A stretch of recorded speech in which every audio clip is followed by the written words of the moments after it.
knocked me down with an absolute hammer. Who would have guessed that Newcastle would have won 2-0 today on the back of a humiliating defeat and a pretty tame defeat against Man City, where we didn't even play a full-strength team to win the game.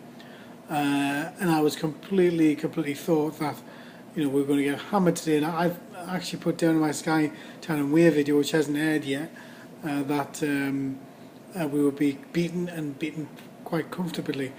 And I actually tweeted out that the first half was so lame. The one thing I kept on thinking about was Sir Bobby's words that were put in the Chronicle today regarding what the club means to supporters.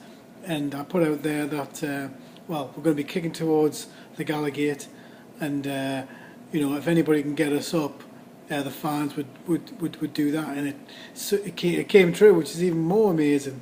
But we take the lead. It's like Christmas is coming all together at once, because I just didn't expect it. And you get nervous, and then you get the winner, and you see Werner Anita come on, and you see Obertan come on, and the team just seems to pick it up in the second half, and basically add another victory on to, and add to the angst of Mourinho, who hasn't won a game since he's been at St James's Park, which is quite interesting, considering that so Bobby tried to give him the assistant manager's job, and probably would be a Newcastle United manager, obviously when Sir Bobby was unfairly sacked, and then obviously he died.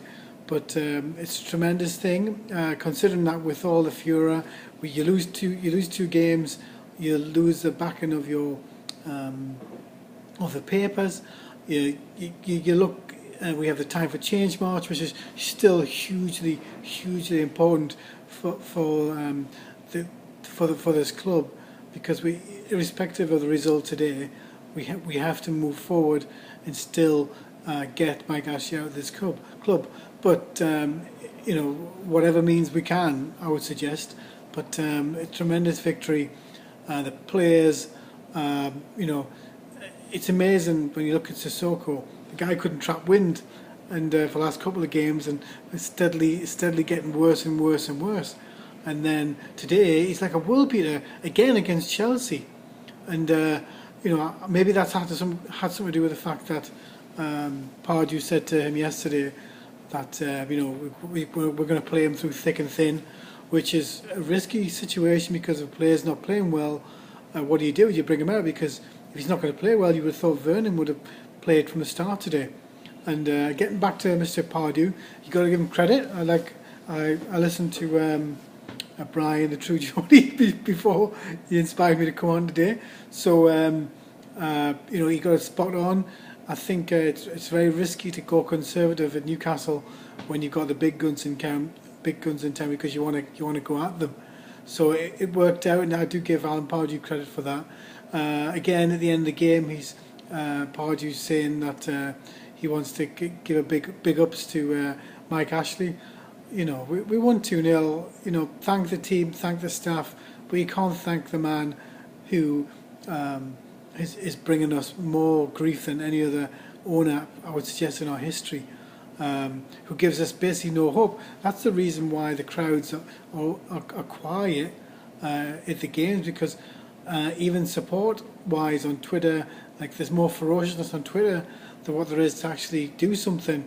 And I'm just pleased. I've been speaking this week with a few of them, Mike Ashley campaign, and I spoke via Skype with NUFC fans, and a big out to them, because it was an interesting conversation, and they're trying to be not the reactionary of what Newcastle fans can be. They're just trying to get views across. So it was interesting to speak to them, and obviously I back predominantly the Mike Ashley out campaign, and but I don't think any fan, any newspaper people, radio, TV, we don't want to hear from Alan Pardew regarding his support for Mike Ashley, because fundamentally, if somebody takes over anyway at Newcastle, Alan Pardew's going to be out in his ear.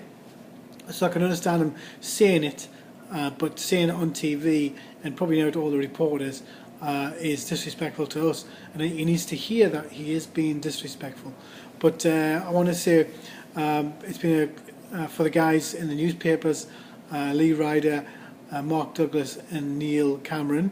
I feel embarrassed as a Newcastle supporter that you're being banned from Newcastle's ground. And it's interesting after the game that Pardew says he wants the local guys involved, but words mean nothing unless you do actions. But it's been a great day.